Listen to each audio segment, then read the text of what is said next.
দেলোয়ার হোসাইন তরুণ সংগঠনের অসাধারণ খ্যাতি। পর্তুগালে পাড়ি জমানোর এখনো পুরোপুরি ১ দশক ছোঁয়নি।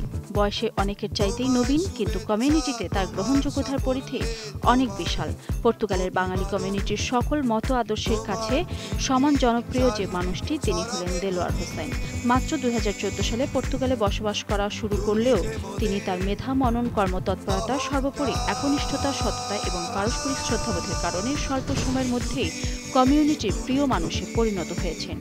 ভদ্র, নম্র, সদালাপী দেলোয়ার হোসাইন আগাগোড়াই কমিউনিটির জন্য নিবেদিত প্রাণ।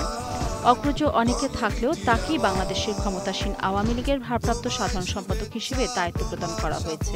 লিসবনে প্রবাসী কল্যাণ ট্রাস্ট, লিপসান Bangladesh Islamic centre, Jalalabad association সহ বিভিন্ন সামাজিক সাংস্কৃতিক সংগঠনের সাথে জড়িত দেলোয়ার হোসাইন সর্বদাই কমিউনিটির মানুষদের কল্যাণে, বিশেষ করে পর্তুগালে আসা নতুন অসহায় প্রবাসী অভিবাসীদের জন্য ছুটে বেড়ান এই দপ্তর থেকে ওই দপ্তরে।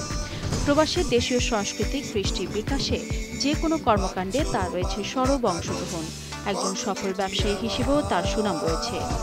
বাঙালি পাড়ায় তার স্পাইসি রেস্টুরেন্ট অ্যান্ড গ্রিল নামের একটি ব্যবসা প্রতিষ্ঠান থাকায় এটি নিয়মিতই কমিউনিটির মানুষদের মিলনস্থলে পরিণত হয়।